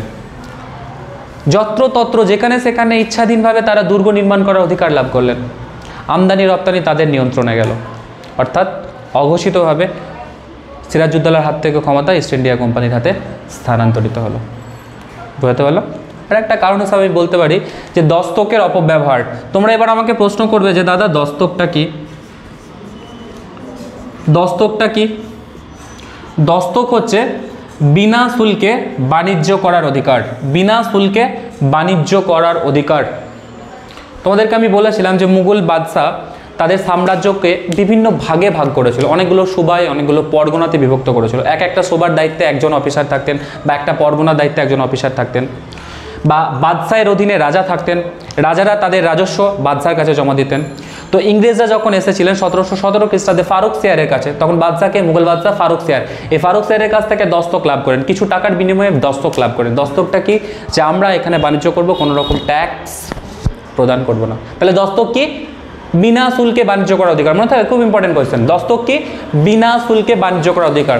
কত সালে? 1717 খ্রিস্টাব্দে বাদশাহ ফারুক সিয়ারের কাছ থেকে ইংরেজরা এটা লাভ করেছিল। কিন্তু এই দস্তক কারা লাভ করেছিলেন? East India company. কোনো ইন্ডিভিজুয়াল ইস্ট ইন্ডিয়া কোম্পানির কর্মচারী নয়। দস্তক, এই যে দস্তকের ফরমান বা বিনা শুল্কে বাণিজ্যের অধিকার, এটা তো ইস্ট ইন্ডিয়া কোম্পানি লাভ করেছিল, তাই না? আমি যদি কোনো একটা সংস্থার মধ্যে কাজ করি, যেখানে এখানে অ্যাপোলো রয়েছে ওষুধ, আমাদের এই অ্যাপোলো যদি কোনো একটা জায়গা কেনে, তাহলে সেই জায়গাটা অ্যাপোলোর কোনো একটা সংস্থা স্থাপনের জন্য কাজে লাগবে। আমি যদি অ্যাপোলোর একজন কর্মচারী হয়ে বলি না আমি অ্যাপোলোতে কাজ করি, আমি এখানে ভেন্ডি চাষ করব, হবে? তাহলে ইস্ট ইন্ডিয়া কোম্পানির কর্মচারীরা ব্যক্তিগত বাণিজ্যতেও দস্তকের অপব্যবহার শুরু করে। মানে কোম্পানির বাণিজ্য তো করছেই, তারা আবার আলাদা করে প্রত্যেকটা জায়গায় বাণিজ্য শুরু করে এবং সরকারকে কর ফাঁকি দিতে শুরু করে দেয়। ফলে নবাবের কোষাগারে একটা বিপুল পরিমাণে ঘাটতি দেখা যায়। শুধু কি তাই? আজকে আমি একটা টি শার্ট পরে রয়েছি, এই টি শার্টটা যদি ইংল্যান্ডের কোনো একটা কোম্পানি তৈরি করে, তাহলে তারা ভারতের বাজারে বিক্রি করছে, ধরে নাও এই টি শার্টটার দাম 300 টাকা। তাহলে এখানে ব্যবসা করার জন্য ইস্ট ইন্ডিয়া কোম্পানিকে বা যে কোম্পানি টি শার্টটা তৈরি করে তাদেরকে ট্যাক্স দিতে হচ্ছে না? দিতে হচ্ছে। তাদেরকে কিন্তু ট্যাক্স দিতে হয়নি। তাহলে তারা 300 টাকায় টি শার্টটা বিক্রি করতে পারবে, আরও কম দামে বিক্রি করতে পারবে। এবার তুমি এখানেই একটা টি শার্ট তৈরি করেছো, তাহলে তুমি দেশীয় বণিক, তুমি দেশীয় বিজনেসম্যান, তাহলে তোমাকে সরকারকে একটা ট্যাক্স দিতে হচ্ছে। তাহলে তুমি যে গেঞ্জিটা, যে টি শার্টটা ব্রিটিশ সরকার কম দামে তোমাকে দিতে পারবে, তুমি কিন্তু সেই দামে বিক্রি করতে পারবে না, তোমাকে তার থেকে বেশি দামে বিক্রি করতে হবে, কারণ তোমাকে ট্যাক্স দিতে হচ্ছে, তাদেরকে ট্যাক্স দিতে হচ্ছে না। তাহলে একটা অসম প্রতিযোগিতা তৈরি হচ্ছে, ইংরেজ বণিকদের সঙ্গে দেশীয় বণিকদের একটা অসম প্রতিযোগিতা তৈরি হচ্ছে। অ্যাজ এ কাস্টমার্স তুমি বেশি দাম দিয়ে কখনো মাল কিনবে? যদি তুমি 300 টাকায় টি শার্ট পাও, তুমি 400 টাকা দিতে যাবে? একই কোয়ালিটি না। তাহলে একটা অসম প্রতিযোগিতা দেশীয় বণিকদের সঙ্গে চলছে। এক তো রাজকোষের ঘাটতি, দ্বিতীয় ইংরেজ বণিকদের সঙ্গে দেশীয় বণিকদের একটা অসম প্রতিযোগিতার আমরা দেখলাম সূত্রপাত হলো এই দস্তকের অপব্যবহারের মাধ্যমে। তো এই সকল কারণগুলোর জন্য সিরাজউদ্দৌলার সঙ্গে ইস্ট ইন্ডিয়া কোম্পানির সম্পর্কে অবনতি আমরা কি দেখলাম, যে দেখা দিল। এবং এর চূড়ান্ত পর্যায়ে আমরা দেখব যে কি পলাশীর যুদ্ধ চূড়ান্ত রূপ নিল। পলাশীর যুদ্ধ স্থির হলো যে নবাবের প্রতি বিশ্বাসঘাতকতা চূড়ান্ত হলো, নবাবের প্রতি বিশ্বাসঘাতকতা কনস্পিরেসি ফাইনালাইজড হলো, মানে চূড়ান্ত পর্যায়ে পৌঁছে গেল। কি যে সিরাজউদ্দৌলাকে সরিয়ে মির্জাফরকে বাংলার সিংহাসনে বসানো হবে। বিনিময়ে মির্জাফর কোম্পানিকে পৌনে 2 কোটি টাকা মানে 1,75 লক্ষ টাকা প্রদান করবে। কি সিদ্ধান্ত স্থির হলো জামিলা? যে সিরাজউদ্দৌলাকে সরিয়ে মির্জাফরকে বাংলার সিংহাসনে বসানো হবে। কারা বসাবেন? East India company. বিনিময়ে মির্জাফর ইস্ট ইন্ডিয়া কোম্পানিকে পৌনে 2 কোটি টাকা প্রদান করবেন। পৌনে 2 কোটি মানে 1,75 লক্ষ টাকা প্রদান করবে। এই যে চক্রান্ত হলো, মির্জাফরকে সিরাজউদ্দৌলার স্থলাভিষিক্ত করার অঙ্গীকারে যে চুক্তি স্বাক্ষরিত হলো, এই চুক্তিতে পূর্ণ সমর্থন দান করলেন রাজবল্লভ, রায় দুর্লভ, জগৎ শেঠ, উমিচাঁদ। কি বললাম? রাজবল্লভ, রায় দুর্লভ, জগৎ শেঠ, উমিচাঁদ আর মির্জাফর তো ছিলই। ইংরেজদের পক্ষে কে ছিলেন? রবার্ট ক্লাইভ, অ্যাডমিরাল ওয়াটসন প্রমুখ অনেক অফিসার। শুরু হলো। বুঝতে পারলে তাহলে পলাশী যুদ্ধের প্রেক্ষাপটটা কোথায়, কিভাবে পলাশীর প্রান্তরে আমরা পৌঁছালাম।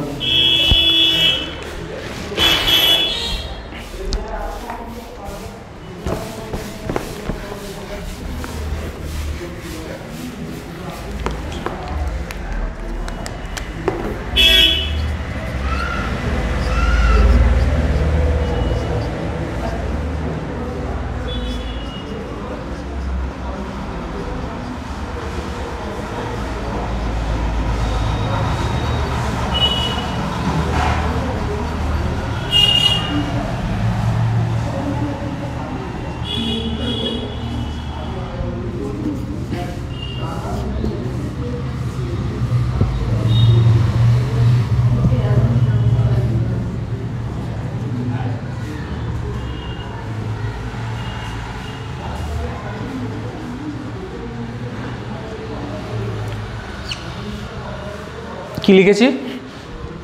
সেদিন পলাশীর প্রান্তরে মাত্র 8 ঘন্টার অশ্বারোহে অস্ত যায় 200 বছরের স্বাধীনতার সূর্য। মাত্র 8 ঘন্টা যুদ্ধ হয়েছিল, মাত্র 8 ঘন্টা। সেই 8 ঘন্টার যুদ্ধে আমরা পরাজিত হই, কিন্তু 8 ঘন্টার যুদ্ধ আমাদের কাছ থেকে 200 বছরের স্বাধীনতা কেড়ে নিয়েছিল।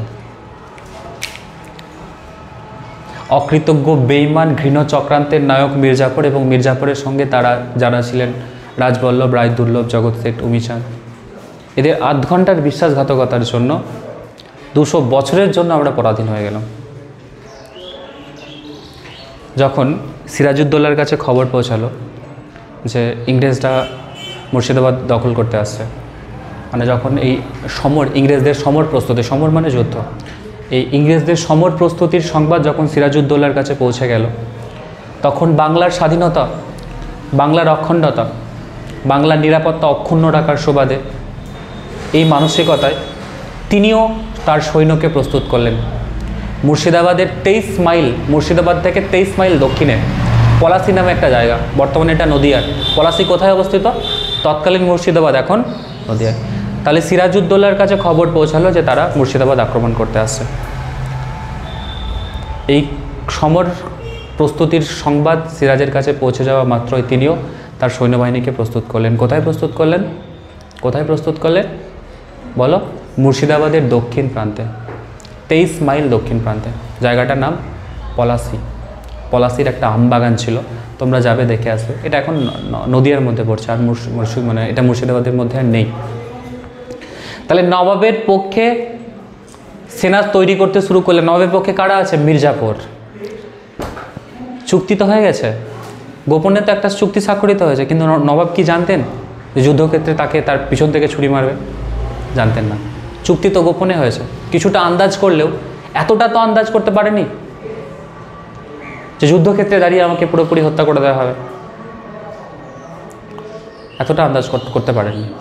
তো নবাবের পক্ষে ইংরেজদের বিরুদ্ধে যুদ্ধ করার জন্য কে কে ছিলেন? দেশপ্রেমিক মীর মদন আর মোহনলাল, তোমাদেরকে প্রথমেই বললাম মীর মদন আর মোহনলাল, এরা বরাবরই সিরাজের জন্য জান দিয়ে দিয়েছে। তাহলে একটা হচ্ছে মীর মদন, মোহনলাল, আর কে ছিল প্রধান সেনাপতি?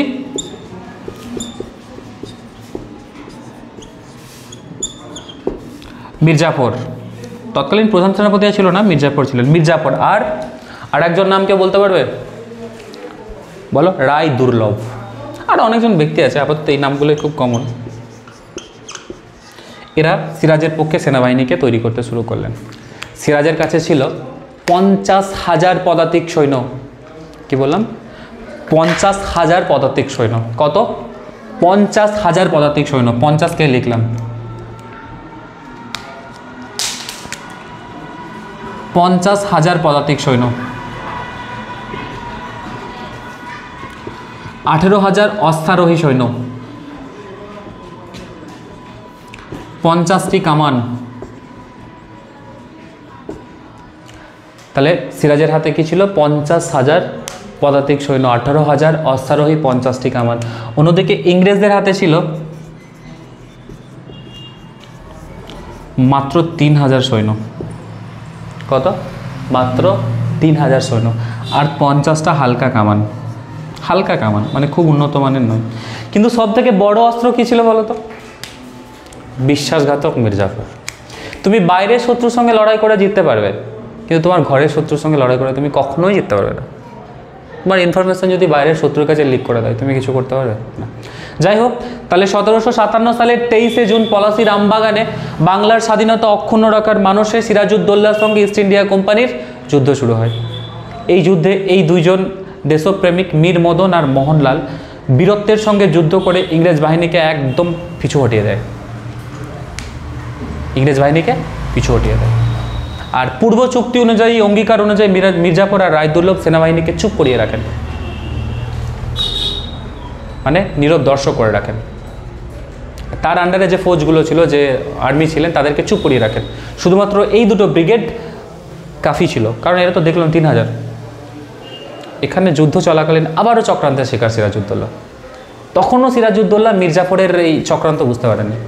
মির্জাফর একটা প্রলোভন দিলেন যে অ্যাজ সুন অ্যাজ পসিবল যুদ্ধ বন্ধ করা দরকার, কিছু একটা প্রলোভন দিয়েছিলেন।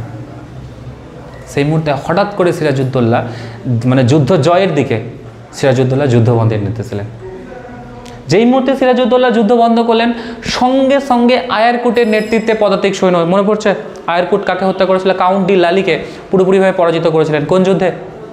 বন্দিবাসের যুদ্ধে। ওই সেই আয়ারকুট অতর্কিতে এদের উপর আক্রমণ শুরু করে দিল, মানে সিরাজউদ্দৌলার ফৌজের উপর আক্রমণ করে দিল। তাহলে এখানেও চক্রান্তের শিকার।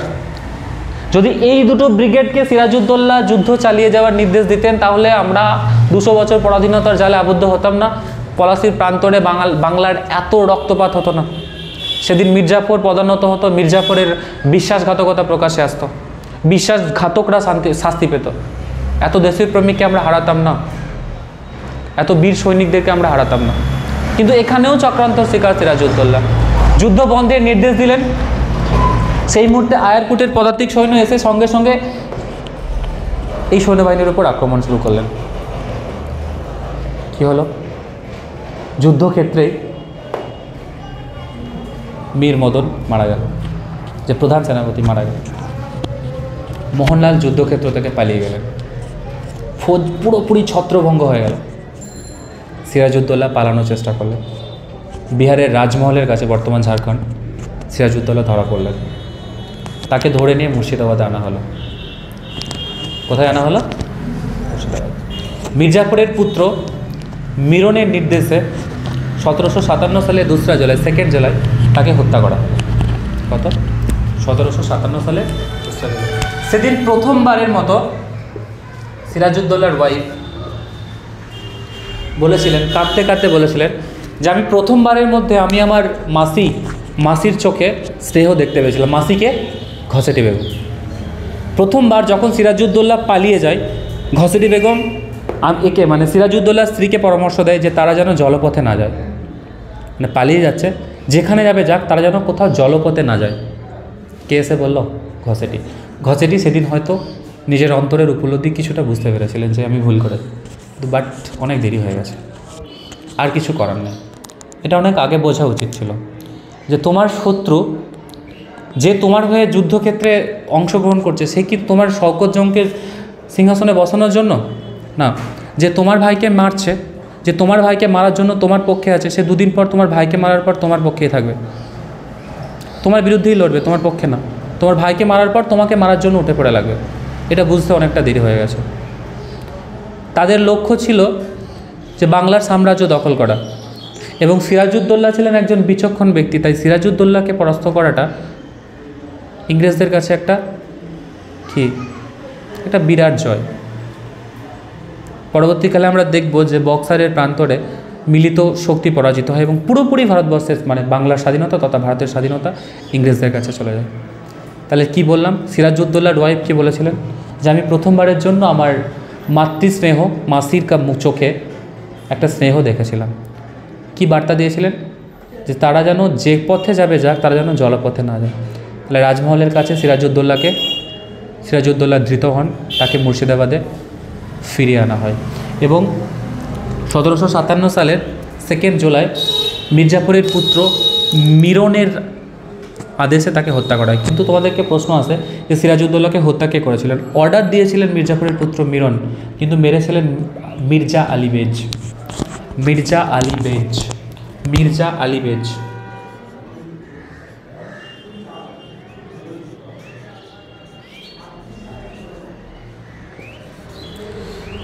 ঘটনা শেষ হলো, পলাশির যুদ্ধ শেষ হলো, বাংলার স্বাধীনতা সিরাজের হাত থেকে ইস্ট ইন্ডিয়া কোম্পানির হাতে গেল, মির্জাপুরকে পূর্ব পরিকল্পনা অনুযায়ী নবাব করা হলো, নবাব ইংরেজদের হাতে পুতুলে পরিণত হলো। এই দেশ থেকে জলের স্রোতের মতো টাকা ওই দেশে রপ্তানি করা হলো। গ্যারেড এবং টমসন নামে দুজন ইংরেজ ঐতিহাসিক বলেছেন যে পলাশি যুদ্ধের পর টাকার গাছ লাগিয়ে টাকা কুড়ানো শুরু হয়। দাদাভাই নৌরোজি তার সম্পদের বহির্গমন তত্ত্ব তিনি যে তত্ত্বটা দিয়েছিলেন, ড্রেন অফ ওয়েলথ, এখানে তিনি বলেছেন যে পলাশি যুদ্ধের পর বাংলার সম্পদ বিগত 100 বছর ধরে জলের স্রোতের মতো এই দেশ থেকে অন্য দেশে স্থানান্তরিত করা হয়েছে বা প্রেরণ করা হয়েছে। এটাকে পলাশির লুণ্ঠন বলা হয়। তোমরা অন্ধকূপ হত্যার নাম শুনেছ? সিরাজউদ্দৌলা যখন কাসিমবাজার কুড়ি দখল করছেন 1756 সালের 4 জুন, সেখানে হলওয়েল নামক একজন ইংরেজ অফিসার, ইংরেজ কর্মচারী, নিজেকে ইংরেজ কর্মচারী বলে দাবি করছেন, তার একটা বই আছে, বইটার নাম হচ্ছে ইন্ডিয়া ফ্যাক্টস। এই এত ডেপথে তোমাদের জানা দরকার নেই, জাস্ট আমি গল্পটা তোমরা শুনতে ভালো লাগছে, তোমাদের চোখ মুখ দেখে আমি বুঝতে পারছি, সেই জন্যই বলছি, ইমোশনাল হয়ে গেছে তোমরা, বেশ। তো ইন্ডিয়া ফ্যাক্টস নামক একটা গ্রন্থ আছে। এই ইন্ডিয়া ফ্যাক্টসের গ্রন্থে তিনি বলেন যে সিরাজউদ্দৌলা যখন ফোর্ট উইলিয়াম দখল করলেন তখন মাত্র একটা ছোট্ট রুম ছিল, সেই রুমে 146 জনকে সিরাজউদ্দৌলা বন্দি করেছিলেন এবং সেখানে শ্বাসরুদ্ধ হয়ে 123 জন মারা গেছে। এটা পসিবল না। এই রুমটাতে 140 জন কখনোই ধরবে না। তাহলে যে অভিযোগটা সিরাজউদ্দৌলার বিরুদ্ধে আনা হয়েছিল এটা অন্ধকূপ হত্যা, এটা মিথ্যা। এই অন্ধকূপ হত্যার সিরাজের গ্লানি, এই মিথ্যা অপবাদ তুলে ধরার জন্য প্রথম পদক্ষেপ নিয়েছিলেন নেতাজি সুভাষচন্দ্র বসু। তিনি 1940 খ্রিস্টাব্দে 23 জুন প্রথমবার পলাশি দিবস পালন করেন। তোমাদের কাছে প্রশ্ন আসতেই পারে যে পলাশি দিবস প্রথমকে পালন করেছিলেন নেতাজি সুভাষচন্দ্র বসু। তাহলে অন্ধকূপ হত্যা মিথ্যে ছিল। এই অন্ধকূপ হত্যার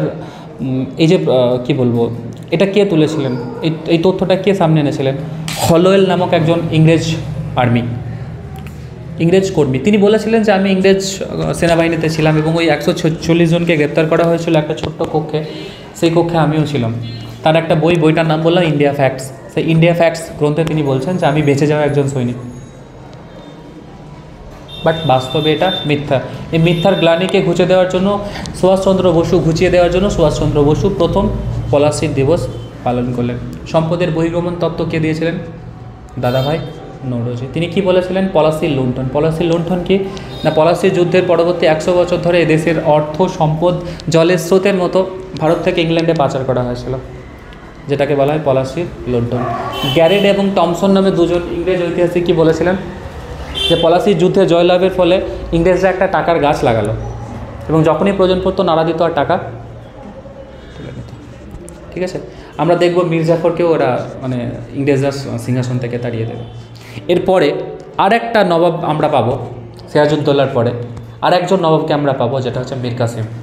এই মীর কাসিম চেষ্টা করবে যে ইংরেজদেরকে পুরোপুরি বিতাড়িত করবো, হাতের পুতুল হিসাবে থাকবো না। তিনি তার রাজধানী মুর্শিদাবাদ থেকে মুঙ্গেরে স্থানান্তরিত করবেন, আমরা দেখব পরবর্তীকালে দেখব। তো এদের মিলিত বাহিনী মানে অযোধ্যার নবাব, বাংলার নবাব, এরা একসাথে, মীর কাসিম একসাথে বক্সারে যুদ্ধ করবে। ঠিক আছে, তাহলে আজকে এইটুকুই রইল পলাশির যুদ্ধ।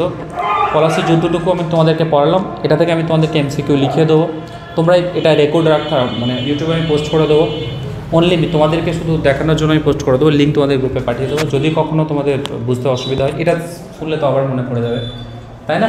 গল্পটা ভালো লাগলো? গল্পটা মানে পড়ানোটা তোমাদের মনে পড়ে, মানে ঠিকঠাক লাগলো, সহজ করে লাগলো তো? চলো, সো এটুকুই থাক। এরপরে আমি তোমাদেরকে কিছু কোয়েশ্চেন আলোচনা করছি এই বিষয়টা নিয়ে, কী তোমরা কতটুকু শুনেছো, তার উপর আমি এরপরে তোমাদেরকে কিছু প্রশ্ন ধরবো। চলো তোমরা মনে মনে একটু ভাবার চেষ্টা করো।